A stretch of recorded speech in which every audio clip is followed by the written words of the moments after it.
Good morning, everybody. Thanks so much for joining us for the Business and Sports panel. I'm Jim Gray, sportscaster. We've got a great panel here today, and I'd like to thank the Milken Institute for having us all here and the great work that Mike Milken does. He's an incredible man, and we're all pleased to be in his presence and to be at this great global conference. Seated on my very far right is a man I'm sure many of you have come to know very, very well here in Los Angeles, Todd Boehly. He is the president of Guggenheim. And of course, Guggenheim bought the Los Angeles Dodgers. And so everybody is now very familiar with Todd. I'm sure you're getting a lot of emails that you didn't used to get, a lot of fan mail. Seated next to Todd is Melinda Whitmer. Melinda is the Executive Vice President, Chief Video and Content Officer for Time Warner Cable. She was voted in 2011 as the Woman of the Year for cable television. Melinda, thanks for joining us. I don't really know that I need to introduce this man. He's just known simply as the Great One. He's the greatest hockey player to ever put on a pair of skates. He is one of the greatest athletes to ever play any game that's ever been designed or devised by man, Wayne Gretzky. This man right here has won 8 Grand Slam tournaments. He was number 1 in the world from 1974 to 1978. He won 82% of the time, the great Jimmy Connors. And seated next to Jimmy is Joe Ravitch.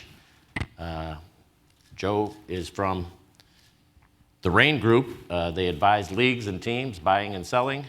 He's been involved with teams, the NBA, and doing deals all over the world. Joe, welcome. So we will start with Wayne, because thanks. Not that everybody isn't in the presence of greatness on this panel, but Wayne. Isn't it ladies first? You're the great one. Okay. What's it like, and I know this has nothing to do with business, but I'm going to ask it anyway. What's it like to walk around as you?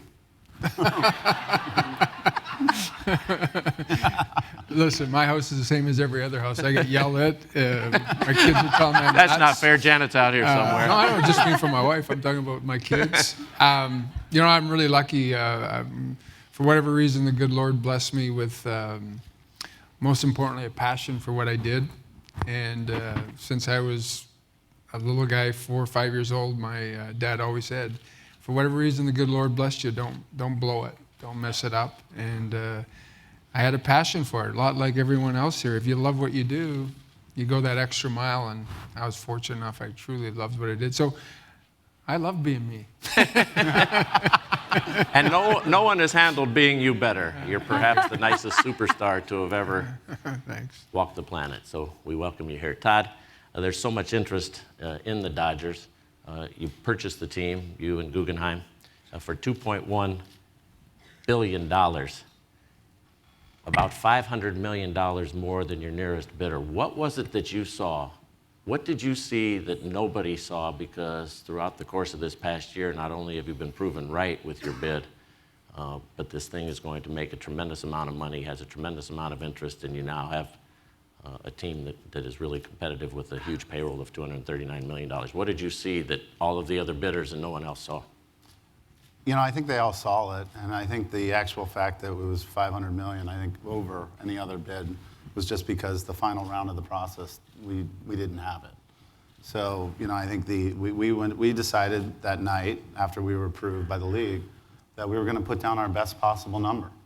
And, you know, I think that, the previous owner was motivated by the group we put together, and I think he wanted to do right by Los Angeles. And, you know, there couldn't be a better face of a team than Magic Johnson. So, you know, I think we went in that night, you know, with all of our cards on the table and, worked till 4 a.m., and signed it that night. And the thing we saw was that this was an entertainment property. It's not a sports team, and it's our job to treat it as an entertainment property and to give it a great experience. You know, and I think when you look at, there was just an article on Real Madrid and what Real Madrid's worth. And here you have Spain with 26% unemployment, and you have Real Madrid having all-time record revenues. And it's a team that generates over $600 million in revenue, and it's worth north of $3.5 billion. So you look at that as a case study. You look at the great Yankees as a case study, and I find it somewhat humorous that people are asking, what are we doing? We're just following paths that have already been created. And I think that ultimately, I think we'll find a very good equilibrium as we build up the farm team, and we have a legion of good longer-term players. And the 235 million and 39 million, there's a lot of baggage in that number. There's teams, players that are still in that aren't even playing. So I think when we look at equilibrium in 2015, I think we'll have a much different proposition. But we'll have a really exciting team. And I think our whole goal is to give a great live experience, which is why we're upgrading the stadium, which is why the focus all along has been to give something that people get really excited about going to. And if you can do that, you'll win. You mentioned Magic Johnson. How valuable, and then we're going to ask Wayne this, how valuable was it to have Magic Johnson based on, while the team had some success under the McCourt years, the brand had been damaged because of what had gone on? Yeah, I think it's pretty obvious that there's, especially in light of all the questions around the deal and how it went down, having Irvin there out front, there's not a lot that doesn't bounce right off him. So as someone to kind of nest behind, it's a very comfortable place. So I think he's just been a tremendous asset. I mean, he and I went to Spain to watch the Real Madrid-Barcelona game in October. And we were wandering around looking to do some business in Spain. And we went in and hung out with the president of the various clubs, and he got put on the spot and he had to be interviewed. And he got asked the question, who's your favorite player? And he said, Messi. The next morning I had breakfast with the Madrid president for business, and all he wanted to ask was why was Messi his favorite player? Why wasn't it Ronaldo? And I'm trying to have a discussion around how we can help this company grow. And all he wants to know is, why does Irvin like Messi more than Ronaldo?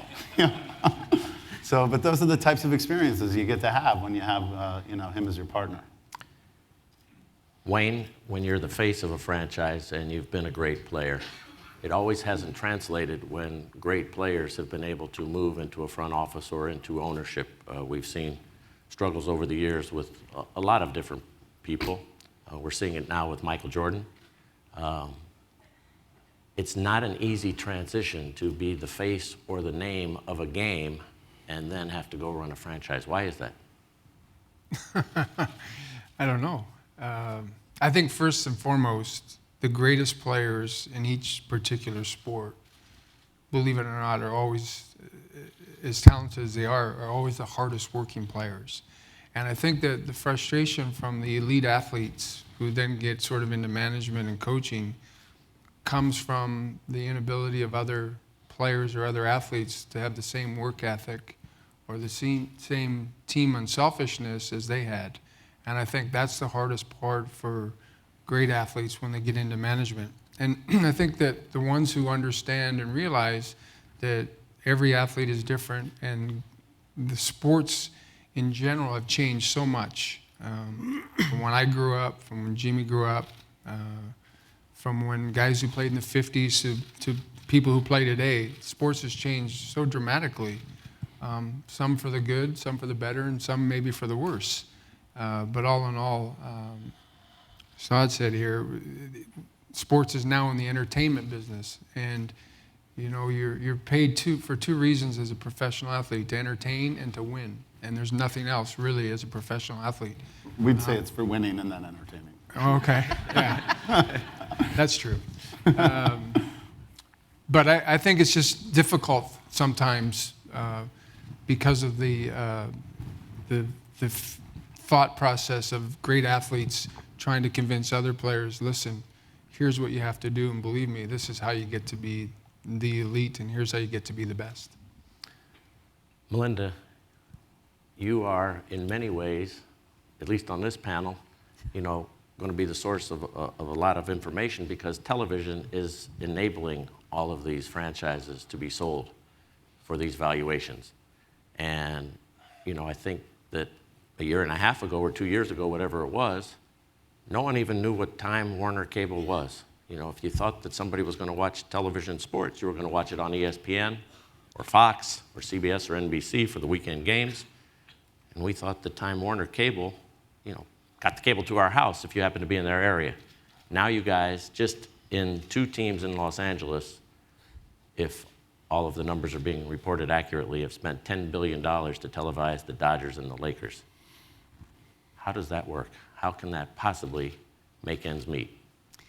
Well, I'd like to say that Time Warner Cable is a real trailblazer in this regard, but Comcast Cable, you probably know, has been in the business of owning and running regional sports networks for a long time, and Cablevision with MSG in New York for a long time before that.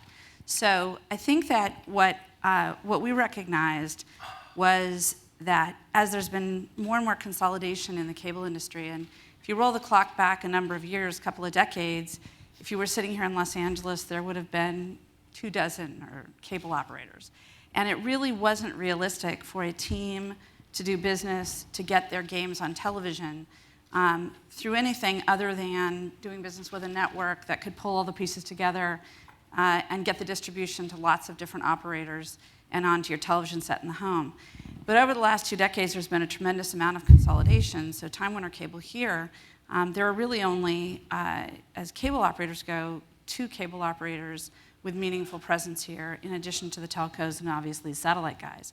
So now we're in a world where there's enough presence that you can work directly with a team to bring their games to consumers in a marketplace without having to go through what I'll call a middleman network. And not unlike everything else in the world, when you have the opportunity to buy direct and to buy from the source, you have the opportunity to have greater control over your destiny, greater control over what ultimately the product looks like, and greater control over the economics. So one of the things we said when we did the deal with the Lakers, and I did have to laugh a lot. You talk about amused. I think every time a reporter wrote about the deal, the number went up. The last number I saw, I have it in my office, someone reported we paid $20 billion.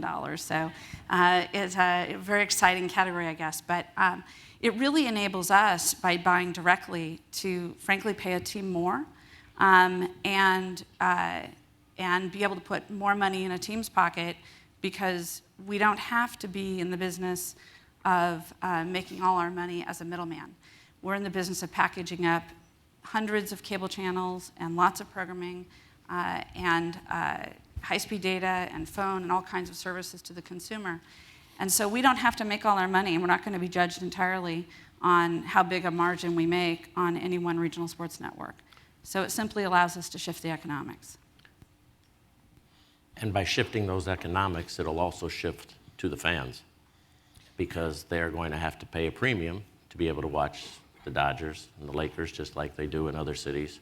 If you go all the way back to first regional sports networks like Prism in Philadelphia and so on and so forth. And we've seen that, but the people aren't used to that here. Well, I think so how do you now pass this on, that if somebody, and I'm guessing at numbers because we don't know what it's going to be, but at some point it's going to be $5, $3, $8, whatever the number is for you all to televise the Dodgers per month. When that gets passed on, how do you respond to the public who's had this for free? Well, so I think the first thing I would do is there's a great misperception there. We were going to buy the rights to the Lakers and the Dodgers regardless of who we had to get them from, because our customers want to see their games. So whether we were going to get them from Fox, or whether we were going to get them from another middleman, or whether we were going to participate ourselves, we were going to pay to get the games, and our customers pay for them today. So we believe over the long run, we actually are taking cost out of the process for our customers in a more efficient way. We're able to deliver them a product in a more efficient way than when we have to pay a middleman and grow the cost. And with long-range certainty. And with long-range certainty, very important. You know, it's part of what I have a whole team of people that do is we buy cable programming in order to package it and deliver it to our consumers. And it's a tough and competitive business, but I would say that all of the money that any consumer is going to see in their cable bill today would be there regardless of whether we participate or somebody else does.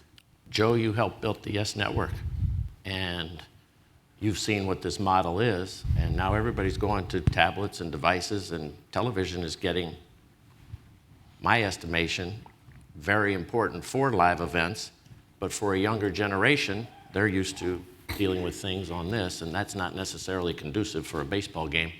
Is this sustainable? Well, the RSN model is clearly sustainable. And I think clearly, whether you're Time Warner Cable, whether you're the satellite guys, whether you're the leagues, you're anticipating and working now towards the future of new devices. Every league has taken a different approach, and it's fairly interesting to watch.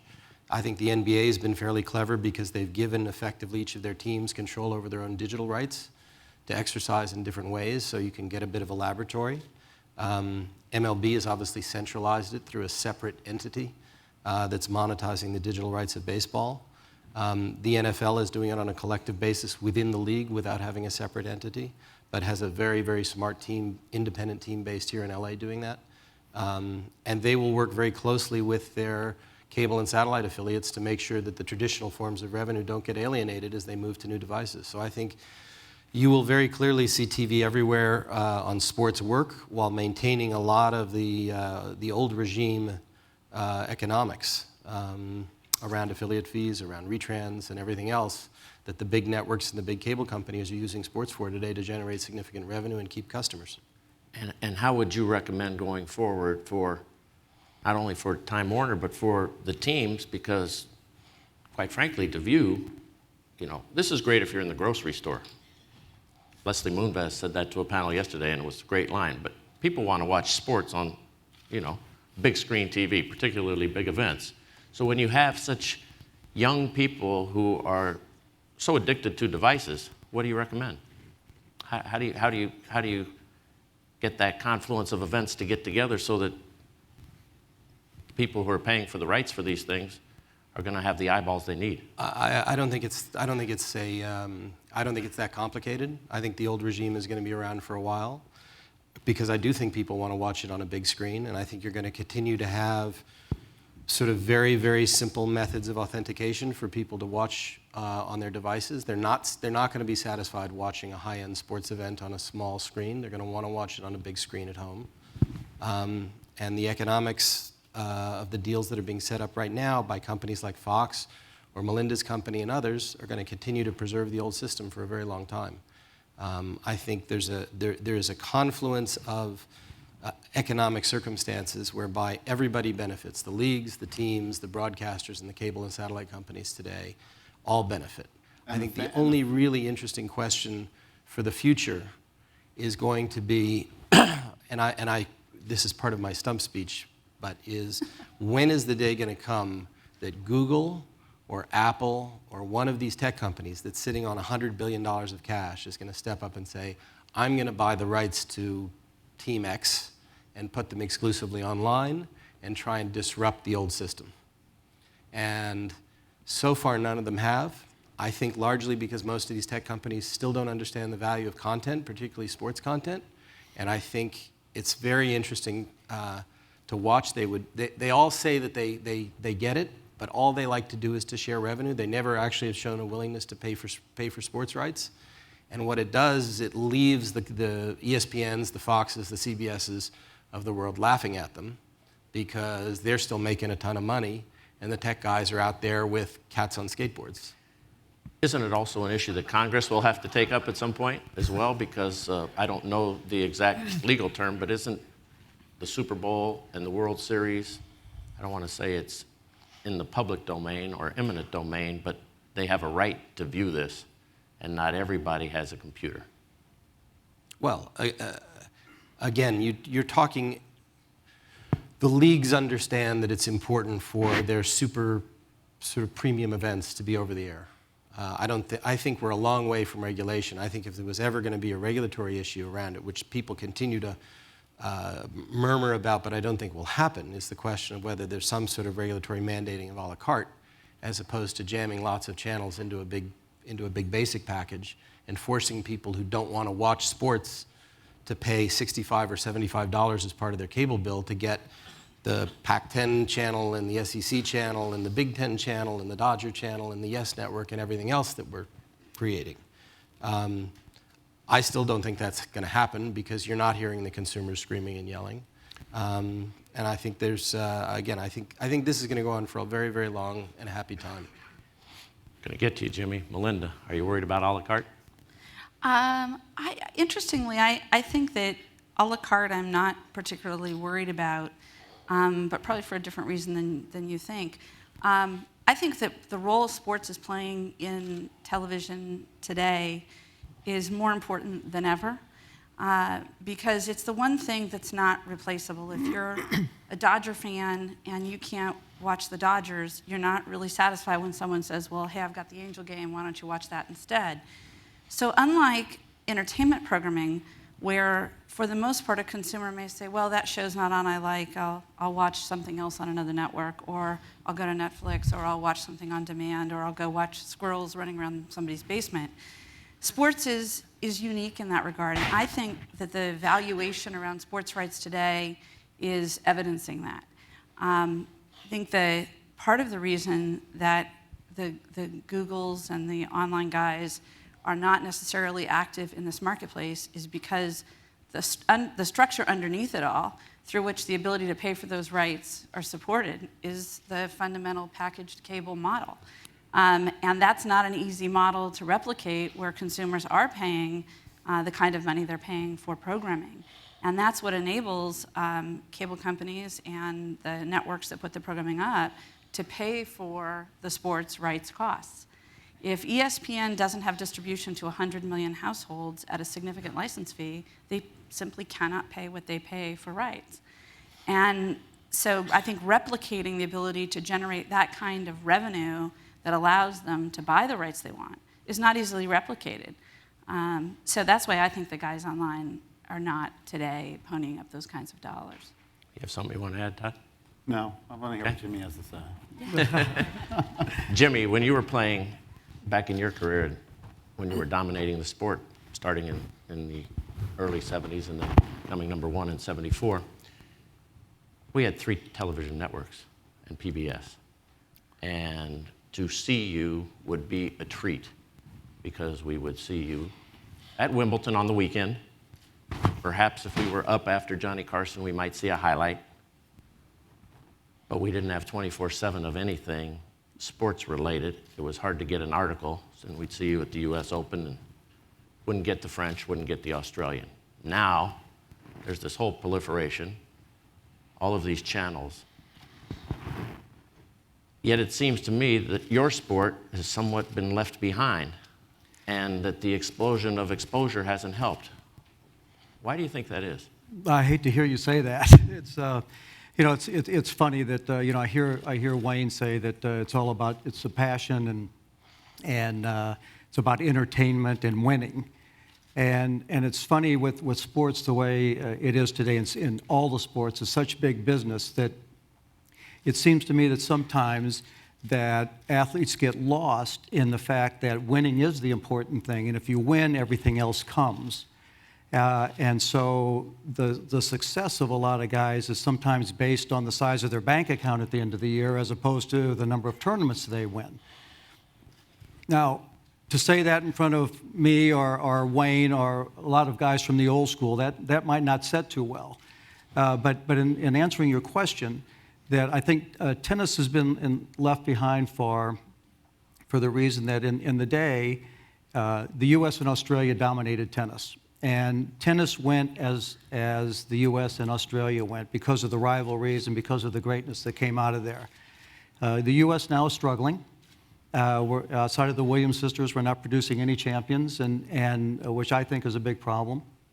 So we're not going into the right places to find them, and to pull the great young players out now and to get them out in front of the television and to show their personalities, which I think is a big part of it. A lot of the guys in tennis have made it clear that tennis is big business. And as Wayne said earlier, it's also entertainment. And that's why tennis, back when I came around, took off. because you had guys who were willing to shoot from the hip and the lip and take full responsibility for it. And so tennis was able to get some press. We were competing against hockey and football and baseball and basketball, and we had the true tennis fan, but we didn't have the real sports fan. So we had to go out and try to get the people that were willing to see the action on the rink and down and dirty on the football field and all the banging underneath the basketball hoops. And we had to get those people who wanted blood to come over to tennis, which was a country club sport, to see us spill ours. So is that why you behaved the way you behaved? Well, that wasn't a problem, was it? It worked. It worked. I think that, well, sometimes, you ask Wayne what it's like walking around being Wayne. It's sometimes tough walking around being me. But it's okay because... The passage of time, I'm sure, has helped. Yes, it has it a bit. But tennis needed a facelift. They had all the great players from the eras before me to come in and to take it to a certain level. My generation came along and wasn't satisfied with that. We needed more. We needed those fans to come in, the real sports fans, to be a part of what we did. Television hooked onto us because they saw exactly what we had to offer. So they started being more prominent in the U.S. Open. So instead of just the finals, they started being around more. Also the big companies and started seeing the value of hooking onto that for advertisement. And then they became more involved in more tennis. And then, to answer your question about the cable started coming on to be a big part of tennis also. And I think in some ways, as much exposure as that gave to the guys in tennis who were really begging for exposure also, that in some ways was detrimental because we were playing on one channel, we were playing from 5 or 6 weeks earlier, and then we're playing live on another station, so it kind of got a little bit confusing in a way. So it happened to work it out to where now all the big tournaments and are certainly on the major channel, which is ESPN now mostly, but a lot of the other tournaments now have become very, very popular, such as Palm Springs and down in Key Biscayne, that have really allowed tennis to carry to another level. Tennis needs a shot now. It needs something that carries it to another level. And the only way that's going to happen, in my opinion, is if we get some good young kids out there who aren't afraid to step out. When you say step out, you were volatile and you were successful. And that spawned John McEnroe. And he was volatile. Whoa. Well, no, I mean, I'm talking I did not spawn that. He doesn't want to take that credit. Not taking credit. You enabled John McEnroe. How's that? Better. You enabled him to exist and to behave in a fashion because he saw it was working for you, and people tuned in for that. And so he did it, and he was successful, and you guys formed a rivalry. Yet, then, I don't know when all this began, but we got into this era of political correctness. And behavior was toned down, and people got so upset with Serena when she screamed at an official who missed a call. And all of a sudden, what you guys had done became the wrong way to go about it, and the interest went down. So do you have to stand up on a chair and do the things that you guys did to get attention for the sport? I don't think you have to go that far sometimes, but crossing the line is sometimes the most exciting part of it all. But it depends who makes the line. If I'm making the line, that's one thing. If you're making it, it's another. So going out and we were fighting for ink. Any kind of ink we could get back in that time. We were up against Ali Frazier, we were up against Gretzky, we were up against Joe Montana, we were up against Magic Johnson and Larry Bird, and we were fighting for any kind of ink we could get. So stepping over the line sometimes was the only opportunity for us to do that, unintentionally, of course. But Wayne doesn't believe that. No, I believe it because I in a lot of ways, I played the game of hockey similar to how Jimmy and John played tennis. You know, you get in people's faces, you argue with referees, and you debate things. And listen, Are you a ventriloquist? Because none of us ever saw that. Oh, I did a lot. See, you but just didn't get caught. See, No. that was the thing. No, but I was a tennis fan, and I loved it when you guys played. There was some charisma and some emotion out there, and you know, it was more than just watching the ball go back and forth. There was some excitement to it, and you know, it's a fine line, as Jimmy said, to showing that emotion and excitement and watching somebody. You know, in football now, they can't celebrate when you get a touchdown, and you can't argue with referees. I mean, somewhere we've lost a little bit of that human element to all sports that quite frankly, doesn't make it as exciting. But that's all okay if you win. Yeah, if you win. You know, I was told that you can get by with almost anything if you win. Yeah. Well, we You know, found out I what- just forgot the almost part. So, but it's an interesting feeling that I get from you know, watching the football. I mean, you know, I want, as I wanted tennis, I want that to come into my living room. I want to be down on the field playing or on the rink playing. I want to feel that passion and excitement that the players are supposed to show me. I want to be a big part of that. And if I can't do that, like I don't mind the celebrations, and I don't mind all that, because it's given the people who are sitting there watching saying, now I'd like to do that myself.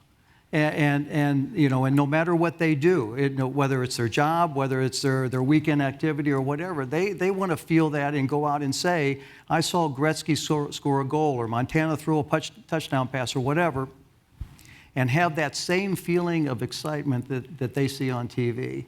And to bring that into my living room, I get just as excited about seeing that, because I'm face to face, just like I'd be there.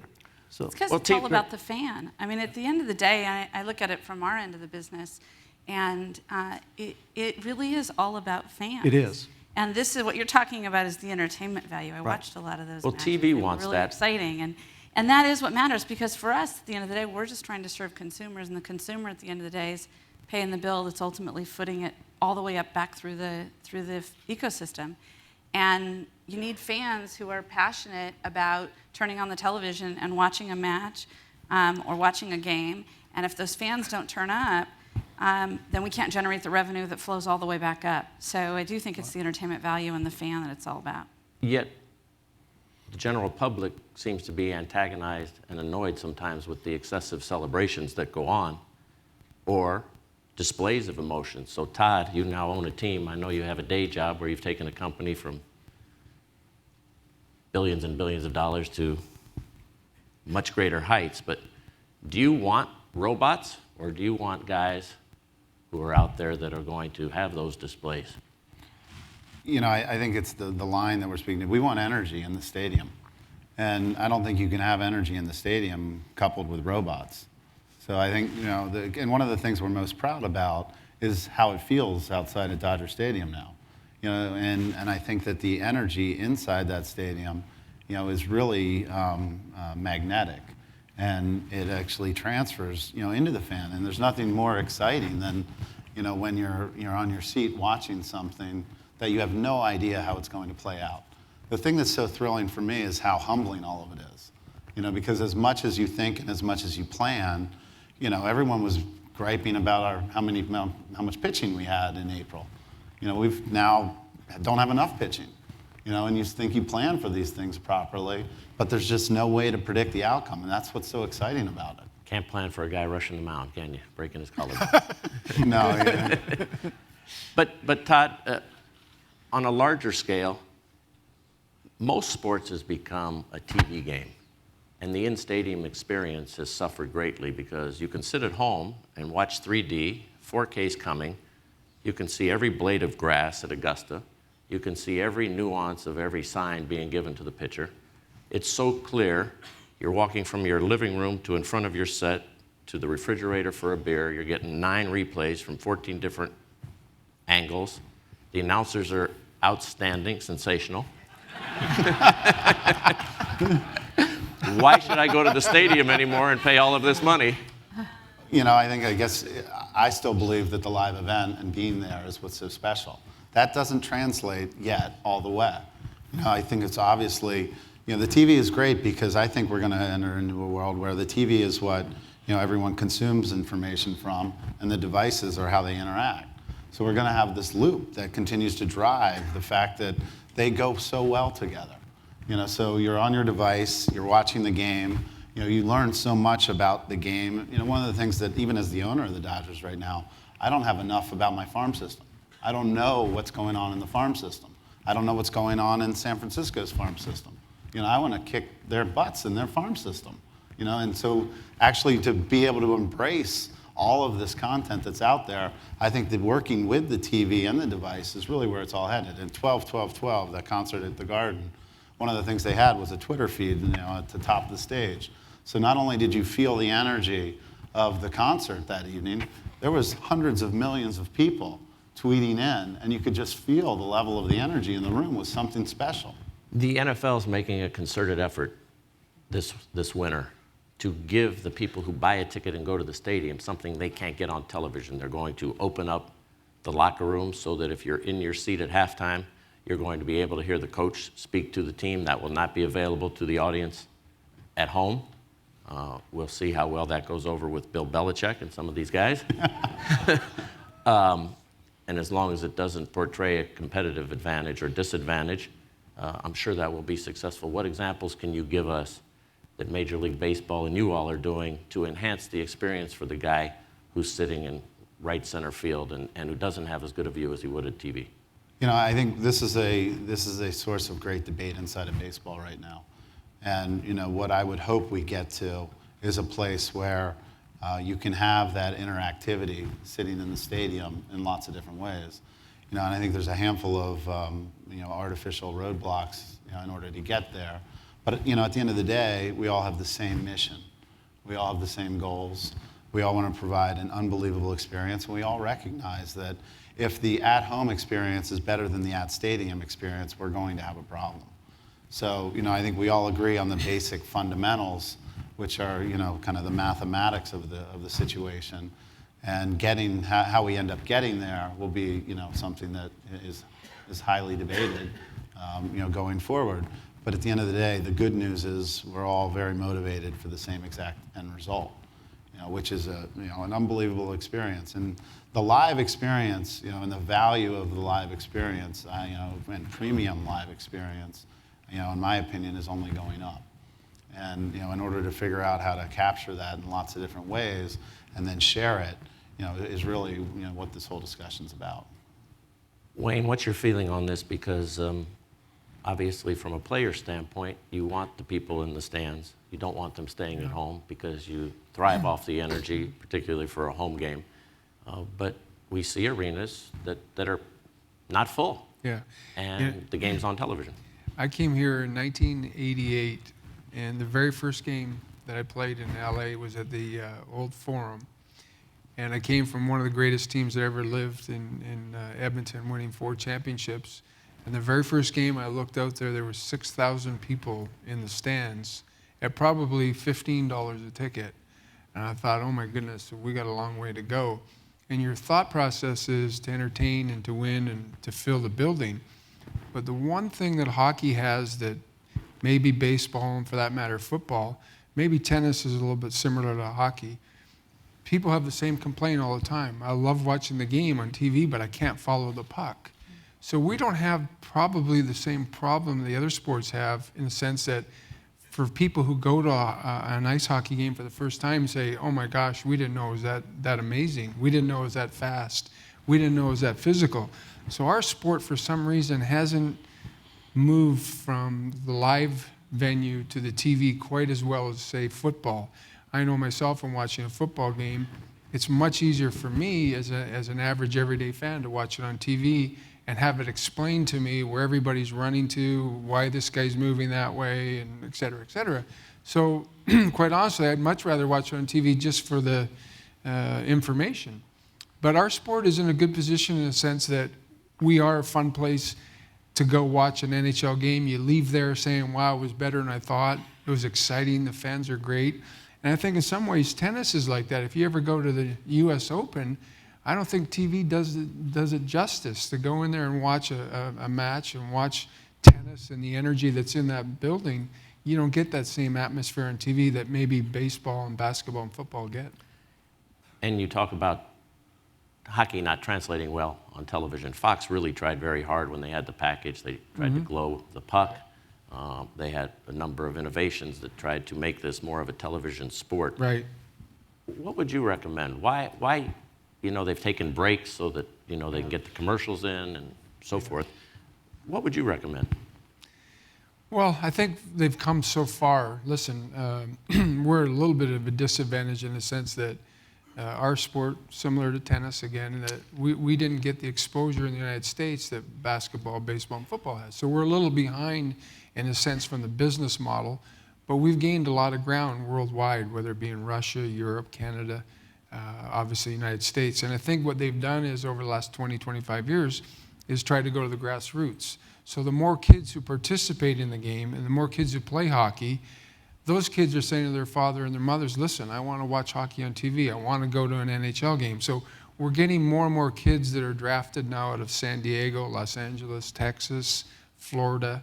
There's more and more better athletes at the age of 9, 10, 11 are now saying, I want to play and be part of hockey. So we've made tremendous steps and we've come a long way. And it's only going to grow and get bigger and bigger. I think it's a football player, Popeye Jones, whose son is going to be the first pick in the NHL draft this year as an 18-year-old. And I think he grew up in Denver. So our sport has come a long way. We still have a long way to go to catch other sports, but we're definitely heading in the right direction. It is a great game.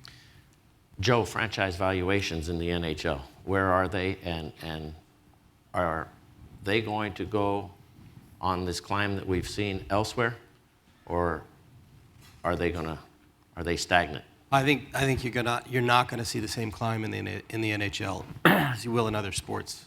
I mean, they've now they've locked in a TV deal, which is a very good and improved TV deal, but there's still a lot of clubs in financial trouble, and there's a lot of NHL clubs for sale.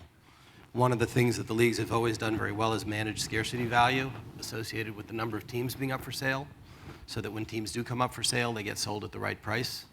I think that's been a harder task for the NHL because they've had more instability with respect to ownership and financial issues associated with the clubs in certain markets that they moved into. I do think in the other leagues you're going to continue to see a massive appreciation in the value of franchises. I think television, frankly, is a part of it, but I will tell you international is a major part of it. Baseball, for example, my point which I always make to people looking at baseball teams is baseball has done virtually nothing outside the United States, and it's a global sport. And if you look at what the NBA has done, they've created billions of dollars of value for its franchises with an enormous business outside the United States. There's no reason MLB couldn't do the same thing in Latin America and East Asia. Let me ask you about what's going on in Sacramento with the Kings sale. And Deal's done. maybe. Let me ask you. I'm not going to talk about it, but the team will stay in Sacramento. Okay, how does it make any sense for someone to buy a team to stay in Sacramento at $550 million when Michael Heisley sold his team in an equivalent market in Memphis for $335 million? So you're now going to pay in excess of $220 million more to stay in Sacramento without a building when the team right now, with the new revenue sharing, is losing $12 million a year. How does this add up when the most you're going to get from a cable television deal is about $25 million? How does that make sense? Well, first of all, you can never compare market by market like that. The deal at the FedEx Forum in Memphis is a very different set of economics around that building than the economics that the new owner of the Kings will have around a new arena in Sacramento. And the ancillary real estate around it, just like I'm sure there's ancillary real estate around the Dodgers or around the Wrigley Field and around a lot of the other franchises that have traded are relevant. It's not just the media. And again, a lot of the things that I do when I've sold NBA teams is make the point of looking at the value, the inherent value in the fact that when you buy a franchise, you're not just buying those local economics, you own 3% of the NBA. And 3% of the NBA is pretty significant. The NBA, in my view, just like any of these other sports leagues, is a big global entertainment company.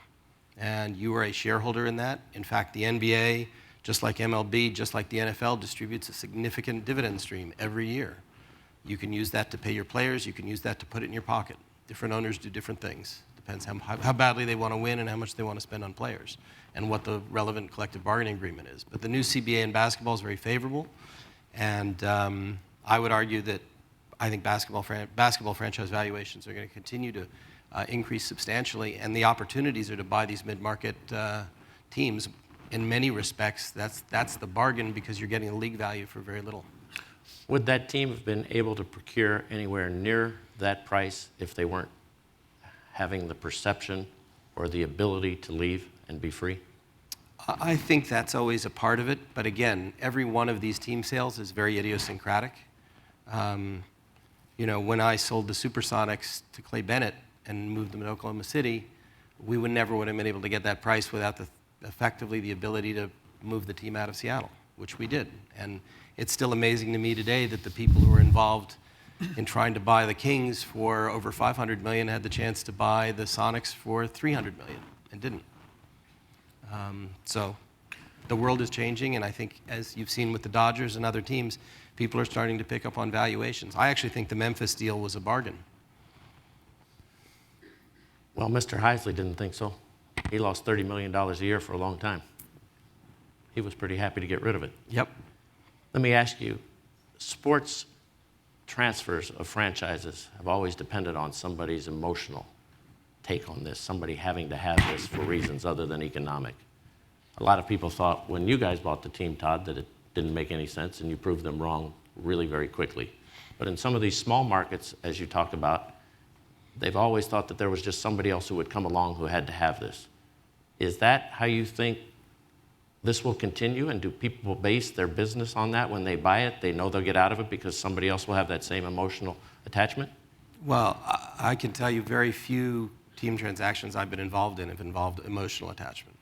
They've all involved a financial calculation associated either with the real estate or the media or some other ancillary. Was the calculation included when they were knowing when they got out of it that they would get out of it, as opposed to what the business was when they took it over? I think most people who I've sold teams to, or I've worked with to buy teams, aren't buying teams on the assumption they'll be able to flip it to some greater fool necessarily. And everybody rationalizes that there may obviously be emotional elements associated with people who always wanted to own sports teams, but there's always an economic calculation that goes into it. I think it's nobody buys a team thinking, aha, I can get it, I can sell it. On the other hand, it was always very interesting because during the depths of the economic crisis, a lot of people came to me saying, well, asset values are down 30% across the board. Aren't sports team values down? And isn't this a good time to buy sports teams? And I said, actually, sports team values are going up. Because again, the leagues did a very good job of managing scarcity, making sure there weren't very many teams up for sale at any one time. And there's a lot of rich people who want to buy sports teams. And as has been proven with the Dodgers and others, there's organizations who've proven effective at monetizing and creating more value for sports teams than existed before. Jimmy, there have been a lot of scandals in sports in the past year. Most recently, Oscar Pistorius killing the woman in his apartment, Lance Armstrong, Mike Rice abusing guys who are playing for him as the coach at Rutgers, Jerry Sandusky. What do you think that does to sports? And he's talking about valuations, but when the public hears all of this and it comes more rapidly and more repeatedly than we used to ever hear about it, do you feel that it undermines people who want to attend these games and have an interest?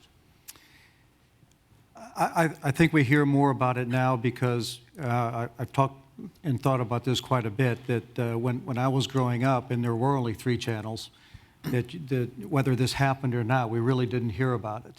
Now, since there's 24 hours, 7 days a week of television with so many channels, everything is a breaking story, and of course, bad news sells. So when you have something like this that comes out and becomes very prevalent in the public eye, it's certainly a thought. From my standpoint, I have to look at it because sports is my life. I like to look at that as something not in the norm. That it's things do happen and attitudes change, and no matter how drastic, and how terrible it is that you think it's not out there in everybody's mind. So as far as I go, I'm a sports guy. I've always been a sports guy, and nothing is going to take me away from sports. And whether it's my own sport of tennis or watching sports, because I see what it does for kids and what it enables them to do with their lives, whether they make it or not. And it's going through and fighting through all that eventually makes you what you become. Good or bad, right or wrong, you got to go through the good, bad, and ugly of it all to eventually come out and be who you are. And there's nothing better for me than sports in general. And dealing with all that, as terrible as it is a part of life. It is a part of what's going on. And that, in coming through, would only make you stronger. So I feel that with a lot of the things that have happened, I look at it in amazement and wonder how that does happen and how they get by with that.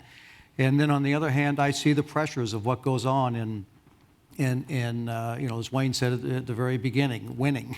Winning is the only thing, and the pressures that are put on young kids to go out and have to perform to a certain level to come out and win. Things do happen, and it happens to the coaches also. So the pressures are there. It's how you deal with those pressures that what counts. Wayne, all of these controversies, people wanted to watch Mike Tyson. It was a train wreck. We've got a huge fight this weekend that I hope all of you will watch. Floyd Mayweather against Robert Guerrero, the MGM Grand, pay-per-view on Showtime. But it's better live. Call your local pay-per-view operator, right, Melinda? Is it better live or on TV? But this controversy sells. Floyd Mayweather's undefeated. He's 43-0. NASCAR, there are a lot of crashes. These guys now get out of the car and want to fight each other. We have fighting in hockey constantly. So it's all of this controversy that goes on. Is this good for sport or bad for sport? Is it selling sport or taking away? It makes sports human. First of all, Mike Tyson, I had a 12-year-old son who got a picture taken with him at a fight recently, and he knows Mike Tyson from Hangover. He doesn't even know he was a boxer. So things have changed. Listen. Does he have both ears, your son? 95% of the athletes are really good people and really nice and very polite, very unselfish. It's the 1 or 2% that make mistakes. They're human. Sometimes we as athletes read the paper and say, wow, what was that guy thinking? Or why did that guy do that? Or, oh my gosh. But it's only a small few. Majority of the kids are really good kids. Majority of them come from hardworking, blue-collar families that want to go out and be the best athlete they can be. And sometimes mistakes are made. And that's the unfortunate part of sports, that sometimes mistakes are made. And unfortunately, those are the ones that are the biggest headlines. As a father, I'll be really honest, I'm really proud of the fact they're cleaning up steroids in sports. I have kids who play sports and participate. I'm glad it's being cleaned up. Good for all the sports for cleaning it up. Melinda, you're in charge of content, and this stuff does sell. Is TV pushing the 3 or 4% or the 5 or 6 bad guys because people will view it? So do you then start promoting that as what it all is? I think more than anything, just in the rapid information age, and we started part of the conversation talking about devices and the ability to get information pretty much anywhere you are at any point in time and to be incredibly current has created more of an opportunity for people to find out exactly what's happening in sports at all times. As I said before, the thing we care most about is that fans want to tune in. Because if they want to tune in, then they want to buy cable in order to watch it. And it's just that simple. The equation is that simple. So, I had 2 high school athletes I raised, and I was glad that they had good role models. But you do worry, particularly when things like the scandals you talk about, the influences. But I think mostly from a television perspective, we just want people to enjoy watching. All right, here's what we're going to do. I know that if I had the opportunity, I'd like to ask a question out there, particularly with the people who are sitting up here. So as you get your questions ready, I'm going to ask Todd a question that we have asked here at the Milken Conference every year since I've been doing this, and since it started. Football in Los Angeles. Football in Los Angeles, you now could be a centerpiece of this. You have a piece of property out there that has long been sought by the NFL, along with current site downtown that AEG controls, as well as possibly Hollywood Park. Where is the process and Guggenheim involved with the NFL in bringing football down here? And can we believe reports when we read them that say that you all would prefer to have the AEG site for baseball and have football move out to Chavez Ravine? You know, Chavez Ravine is a very unique place. So I don't think we would say that we would prefer anything over anything. You know, the Dodgers are so important, and we're not going to do anything that, you know, isn't well thought out, you know, and is disruptive in any way, shape, or form. You know, I think that I'm very humbled and privileged to have the opportunity to try to be part of a solution. And if we get into the position to be able to be part of a solution, you know, we would love to help facilitate, you know, even more exciting activity in Los Angeles. I think when we looked at AEG, you know, we were really excited about the opportunity to, you know, leverage what it was that we already had in order to give great experiences. And I think the most exciting part of all of this is, you know, to be able to give a great experience and to give a moment on the field that, you know, people still talk about. You know, so we're really thrilled with the idea that, you know, we might be part of the solution. We're hopeful that, you know, we could be in a role that facilitates this. But I guess we measure this over long periods of time. You know, I think the key here is to make sure that, you know, all of the constituencies are well thought out, are well thought of, and then the plans are well thought out. And I think it's too preliminary to really talk anything more than that. But I think we would love to be part of the solution, and you know, I think we have a very unique site, and you know, I love driving up and seeing how it looks, and you know, the stadium and the environment. I mean, the best thing no one's ever really talked about when we did this whole valuation proposition, the Dodgers haven't had a rainout since 2000. Right? And so, you know, we didn't even know where the tarps were. You know, so, but those are just fantastic, you know, aspects of what Chavez Ravine is all about. So when you think Doesn't about rain downtown either, probably since 2000. No, probably not. You know, I think downtown, you know, I think if you look out there and you just work with data, and if you look at the data as to, you know, what's really worked really well for cities, it's hard to argue that, you know, Baltimore, you know, isn't precious. What they've done with the Nationals, you know, isn't fantastic. You go to Pittsburgh, you know, it's fantastic. You know, one of the best parts is being able to travel around the country and check out all the stadiums. You know, and these stadiums, the ones that are downtown, they have a very good feel to them, and they lift everything up. You know, and the reality of it is, you know, 82 times a year, 81 times a year, you know, filling that up, that's just, that creates safety.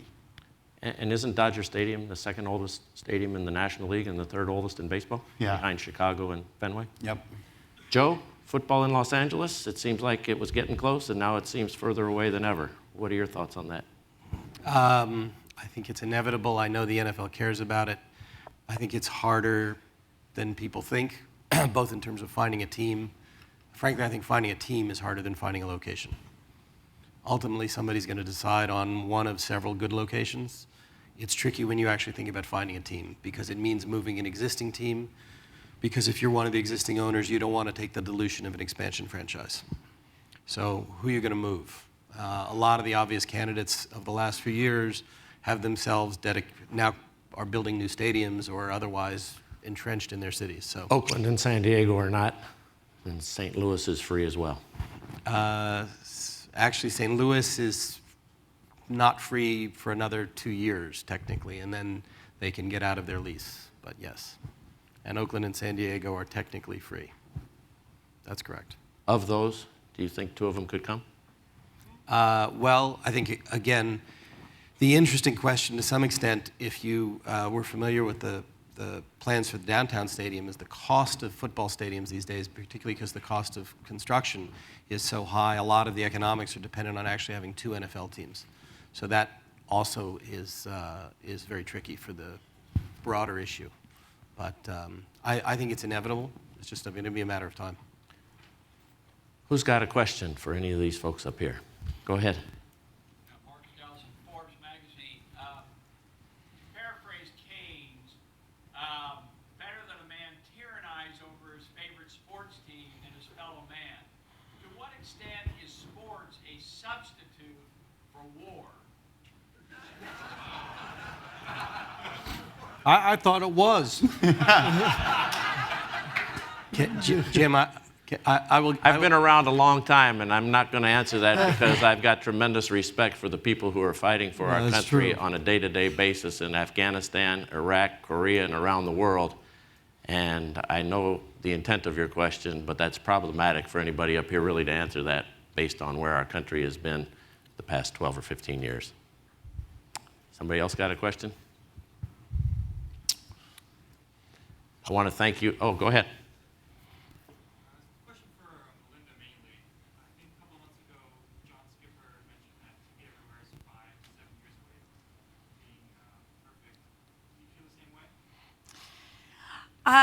I think that TV Everywhere is coming along quickly now, much faster than it was before. And for those of you who don't know what that means, it's the phrase we use in the industry for using authentication or identity recognition so that you can access your content outside the home that you otherwise buy for inside the home. And it's been a little bit slow. A lot of it was slow, I think, because, as has happened in the past when innovation and technology moved faster than was anticipated, a lot of rights weren't in place. ESPN was particularly aggressive and prescient in pursuing rights aggressively and broadly, so they were better prepared than others. But I do think you're about to see some nice leaps and bounds in giving consumers the opportunity to take the great experience they have in the home and walk out the door and carry it with them. Todd, Melinda, Wayne, Jimmy, Joe, thanks so much. It's been an honor to have you all. Thank you to Mike Milken and to the conference. Thank you all for attending.